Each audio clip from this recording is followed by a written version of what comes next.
Hey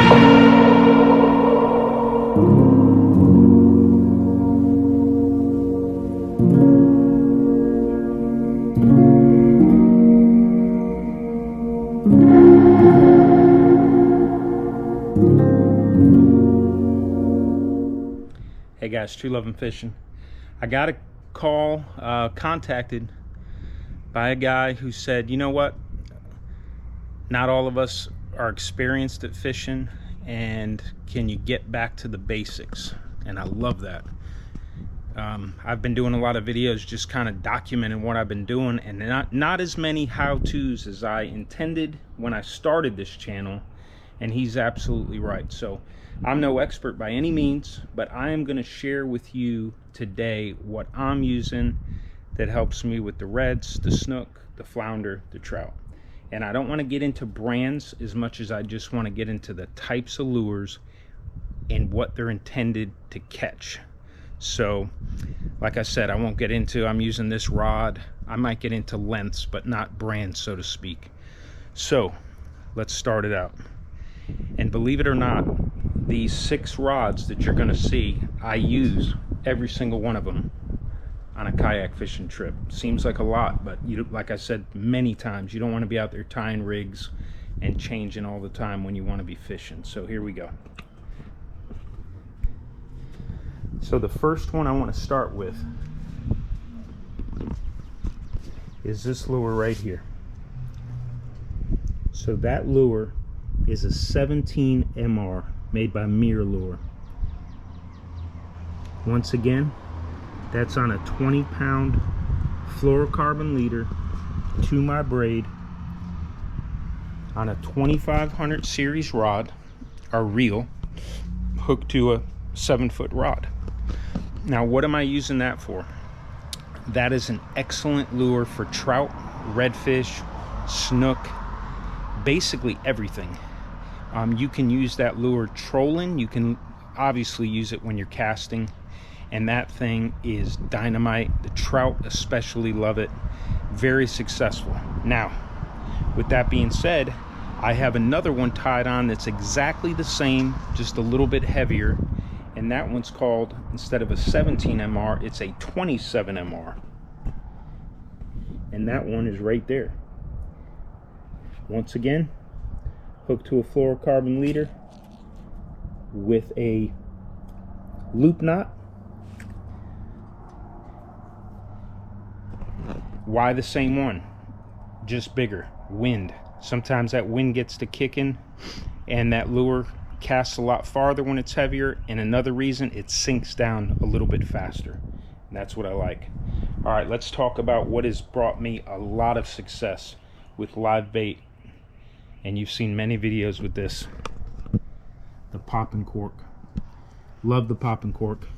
Come from my main line to the top of the pop and cork to a fluorocarbon leader, straight to a circle hook. Great. Put you a live shrimp on there, live mud minnow. You can even use artificial gulps. Cast it out there, work that thing a little bit, work it along the banks. There's no easier fishing. Cork goes down, you reel up the slack, especially with a circle hook. Pretty much hooks himself and you got a fish.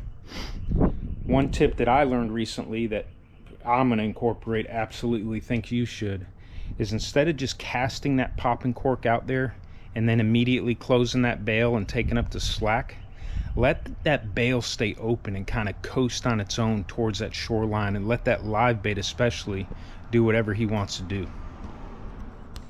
So as that thing's floating along that bank and that live bait's swimming kind of freely with no resistance, can really get up in them nooks and crannies where if that bail's closed and you got all the slack out of that line, you're keeping that pressure and it's pulling it towards you. That was an unbelievable tip, and I'm going to incorporate it. And then you can keep an eye on that thing, see a little bob, close that bail, take up your slack, be ready to go. All right, what else? My number one go-to is always a jig head. This one happens to be, I believe, 16th, and it is also obviously hooked with a loop knot to fluorocarbon leader, and I will put gulp on that, any kind of paddle tail, artificial of any kind, also live shrimp, live mud minnow. That I use that probably 50-60% of the day. That is my go-to. And lastly, can't forget this, you gotta have you a top water.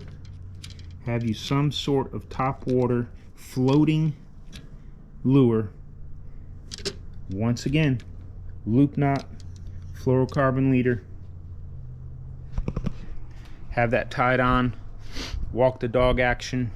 If you're new, walk the dog means you cast that out there, you take up your slack, you start working that tip as you reel, and you will see that lure on the top of the water will start darting back and forth, coming back towards you.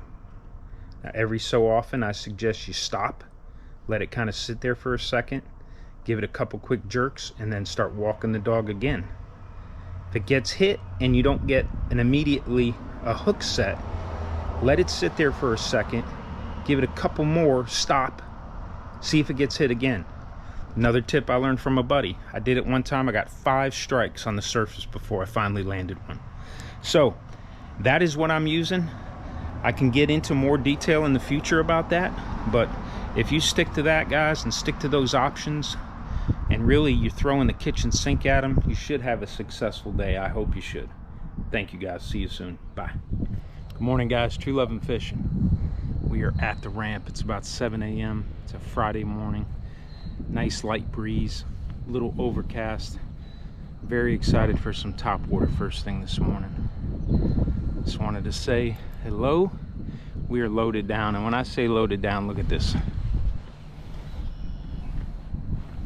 Cooler, black pack, dry goods.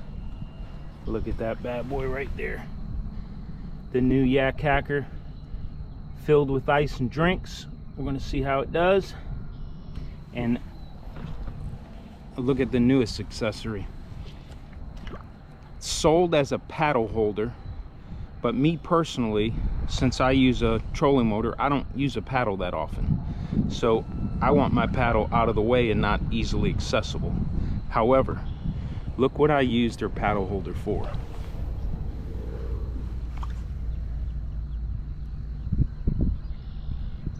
Gets my fishing net. Gets my fishing net from the back and gets it out of the way where my treble hooks on my lures aren't getting caught in it when I need it, and just so much more accessible and easy to grab. I'll let you know how it does in that spot, but I like it. All right, guys, that's where we're headed. You've seen this spot many times, and we're going to try to get it done. Stay tuned. Bye. All right, guys, I got a top water bite first thing this morning. I'm loving that, really loving that. Nice, very nice. Start the day with a little top water action. Look at that sea trout with hardly any spots.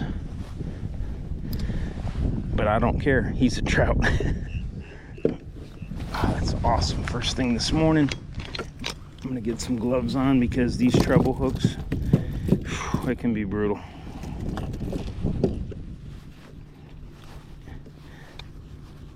Bear with me, guys, bear with me. We probably threw that top water probably 10 times before we got this hit. And he was hooked. Look at that hook. Treble hook did perfect. Right in the butt. Look at that. He's already undone. Very few spots on this guy. Probably lower end of the slot.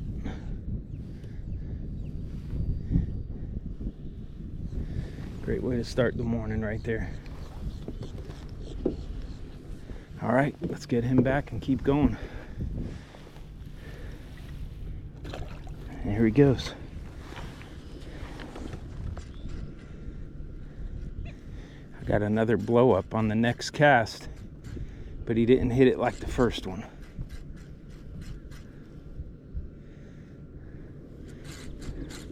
Like I said before, if he misses it the first time, don't just reel in real fast and throw it back to the same spot. Let it sit there like a stunned bait on the surface, and then give it a couple twitches. And most of the time, he comes back and hits it again. And as I've said before, I've had him hit as many as 5 times on one retrieve.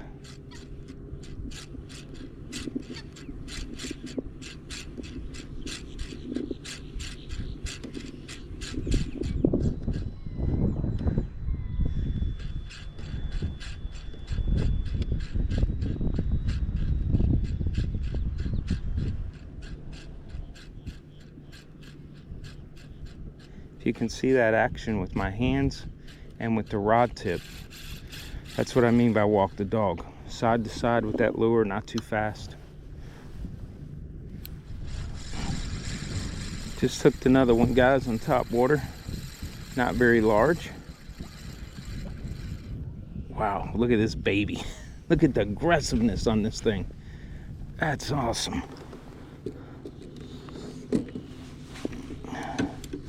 It's 2 on the top water. Man, I gotta be careful with this guy. He is so small. All right. Okay, let's see what we got going on here. All right, look at this.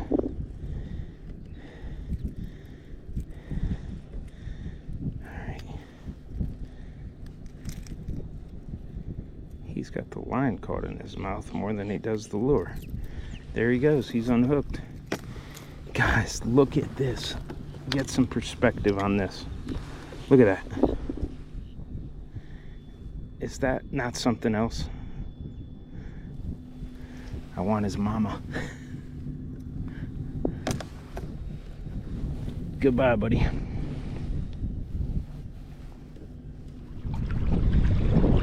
Guys, I don't know what's going on today. I got humbled. You can hear the wind, see the weather in my background. It's blowing about 15 miles an hour all day. 2 trout on the top water, and after that, it's been nothing. No reds, no anything. On artificial, on lures, on live shrimp, on live mud minnows, popping corks, jig heads. It is just not my day. It's the worst day I've had this year. But I'm still out here. I am heading back. I'm gonna stop at one last spot. Last ditch effort to get some dinner. Maybe a nice slot redfish to blacken the night. If it doesn't work out, we're going out to eat.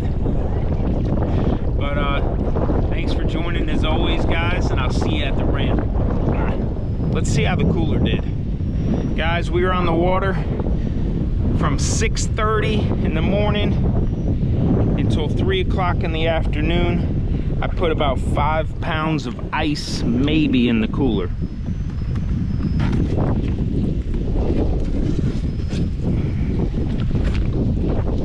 Still pretty icy. I'm impressed. Not bad. It's about 80 degrees out.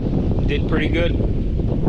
I think with a full 10-pound bag, no problem lasting all day. So thumbs up on the Yak Hacker soft-sided cooler.